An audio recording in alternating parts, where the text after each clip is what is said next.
Oi, gente, tudo bem? Hoje eu vim fazer um vídeo bem no estilo stories, assim, bem informal, para falar sobre duas coisas que eu acho muito importante a gente discutir. Eu quero falar sobre privilégio e meritocracia. Primeiramente, eu vou falar sobre privilégio, porque eu acho que existe uma confusão muito grande quando as pessoas falam de privilégio. As pessoas têm uma visão errada de que o privilégio seria uma coisa muito grande, que o privilégio seria nascer numa família abastada, numa família com muito dinheiro, ter acesso às melhores universidades, e nem sempre o privilégio é só isso. O privilégio ele começa muito antes disso, e hoje eu vou dar o meu exemplo. Por quê? Porque eu tenho plena consciência de que eu sou privilegiada e eu já vou explicar para vocês o porquê. O meu privilégio começa no momento em que eu tenho na minha certidão de nascimento o nome do meu pai. Para quem não sabe, principalmente no Brasil, existem muitas e muitas e muitas pessoas que sequer têm na certidão de nascimento o nome do pai, porque os pais fizeram aquele aborto legalmente permitido e não assumiram a criação dos seus filhos, tá? E isso é uma coisa que é um problema social grave, inclusive baseado, né, numa estrutura machista que nós vivemos. Então, muitas pessoas não têm sequer o nome do pai na certidão de nascimento. E existem muitos estudos, inclusive, que tratam da questão da figura paterna ser muito importante na criação, né, na criação, no emocional daquela criança. Então, o meu privilégio começa a partir do momento que eu tenho na minha certidão de nascimento o nome do meu pai. Depois disso, o meu privilégio consiste em eu ser branca. Branca, não tem como ser mais branca que eu, né, galera? Tipo assim, né? Mais caucasiana, impossível. Então, o meu privilégio começa a partir do momento que eu sou branca. Então, eu tenho que ter essa consciência de que as oportunidades da vida vão ser mais fáceis para mim por eu ser branca. Além de que, gente, eu sou branca e eu sou padrãozinho. Isso quer dizer o quê? Não sou gorda, tá? Sou consideradamente magra, tenho cabelo loiro, que também é uma coisa que traz um certo privilégio, digamos assim. Então, eu sou padrãozinho. Então, eu posso dizer que realmente eu tenho privilégio por conta disso. Então, as oportunidades da vida já vão ser diferentes para mim por todos esses motivos.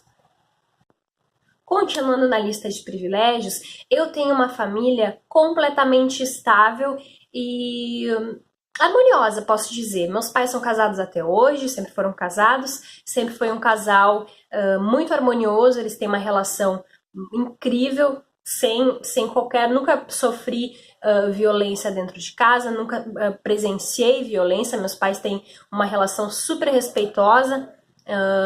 Totalmente, não tenho nenhum problema na família grave, assim, de uso de drogas, alcoolismo, nada, não tenho nada disso na minha família, nem nunca presenciei nada disso de perto, tá? Eu vivi numa família que, em que pese não seja uma família rica, é uma família em que nunca me faltou nada para comer. E não é só que nunca me faltou nada, eu tive acesso a muitas frutas, a muitas comidas diferentes, entendeu? Realmente, uma coisa que eu não passei na minha vida foi fome ou falta ou desejo de comer alguma coisa. Sempre teve muito, tudo que eu precisei de forma farta na minha casa.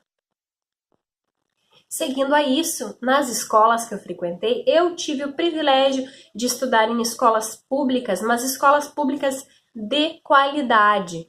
Por quê? Porque eu morava no interior do estado e na minha cidade as duas escolas que eu frequentei eram excelentes, mesmo sendo escolas públicas. Estudei na escola Ildo Meneghetti, em Três Passos, e depois no Érico Veríssimo, que são ambas escolas assim com excelente qualidade de ensino, tá? Então, assim, mesmo eu tendo estudado em escola pública, eu realmente tive um acesso à qualidade de ensino. Além disso, gente, quando eu tinha na minha adolescência, com 13, 14 anos, se eu não me engano, eu já tinha acesso à internet, eu já tinha computador em casa para fazer os meus trabalhos, porque a minha família tinha uma condição de me dar isso.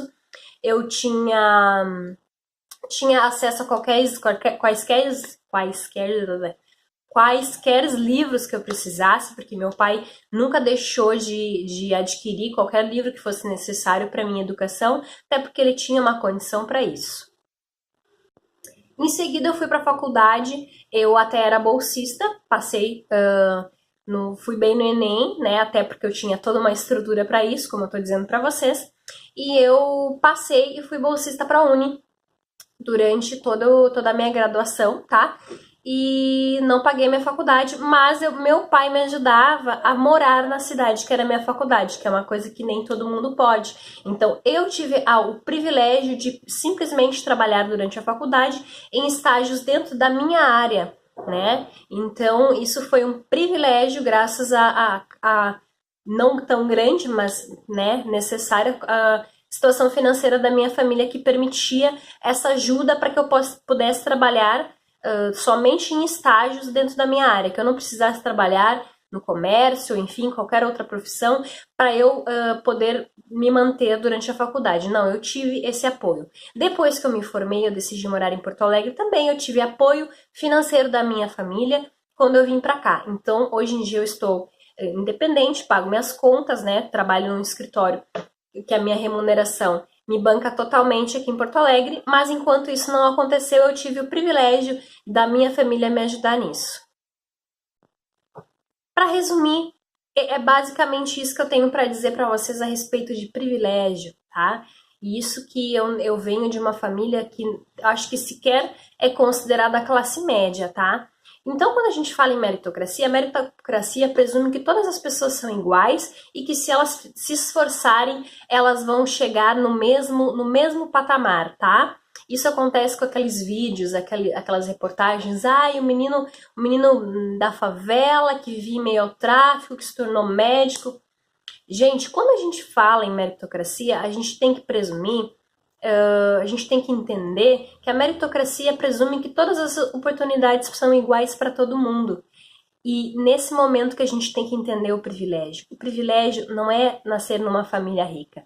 O privilégio é ter mínima estrutura, saneamento básico, harmonia familiar, né? Base emocional e psicológica. Nesse sentido, gente, não tem como a gente considerar a meritocracia uma coisa viável num país tão desigual como o Brasil. Quando você acha que todas as pessoas são capazes de chegar no mesmo local, você está fechando os olhos para diversas realidades diferentes de você. Isso é uma coisa que eu vejo muito comumente, tá? Tenho casos na família, como a gente diz, né? Não tenho nenhum preconceito, mas eu tenho casos na família, tá? Pessoas que nunca viram uma favela, tenho pessoas que sempre trabalharam, tiveram um próprio negócio, que não precisaram ser empregados, né, de sol a sol, como a gente diz, que tiveram realmente uma estrutura familiar, tanto emocional quanto financeira, que nunca se depararam com um familiar, né, com algum vício de drogas, que nunca se depararam com um familiar que realmente não tivesse estrutura emocional ou financeira para viver, que nunca viram um presídio, nem de perto, né? Eu tive a oportunidade de visitar presídios já. Pessoas que não vivem essa realidade e que nunca a viram e nunca pesquisaram sobre ela. Nesse momento a gente tem que ter a maturidade e a inteligência de entender que existem realidades tão distintas da nossa. E quando a gente presume que todos são iguais a nós, a gente tem que conhecer esses todos que existem aí no mundo. E esses todos não são iguais a nós. Eles não são porque eles vivem em realidades diferentes. A gente não pode ignorar que existe machismo, que existe racismo, que existe realmente pobreza, miséria. Tem pessoas que não sabem o que é pobreza, o que é miséria, entendeu? O dia que você realmente viver na extrema pobreza e na extrema miséria, ou que você vê isso de perto, talvez você consiga abrir os seus horizontes e perceber que você é um privilegiado. Você tem privilégio, mas é aquela situação de sempre que a grama do vizinho é mais verde, né? A minha vida é ruim. Não, meu amigo, começa a pensar se a tua vida é realmente ruim. Pensa em todas as coisas que essas pessoas vivem, aí você vai ver realmente que você é um privilegiado. E não há nada além de privilégio nas pessoas que alcançam muitas coisas, tá? E existem pequenas situações, exceções da exceção, que conseguem atingir as coisas pela meritocracia. mas nós como sociedade temos que ter consciência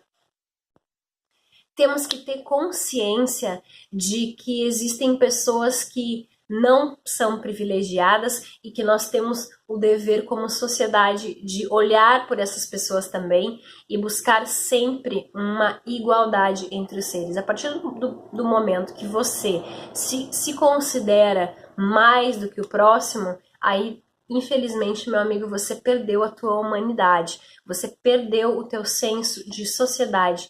Então você vai acabar sofrendo consequências disso também, porque a partir do momento que tudo é feito em prol de uma elite financeira, tá? Essas pessoas acabam se tornando cada vez mais miseráveis. É isso que acontece num país desigual. E aí você vai se deparar com violência, você vai se deparar com crimes, então você também vai ser vítima dessa própria sociedade que você mesma ajudou a construir por conta da tua crença em meritocracia e de que todas as pessoas são iguais, mesmo você as tratando diferente do que elas são. É isso, um beijo e até o próximo vídeo.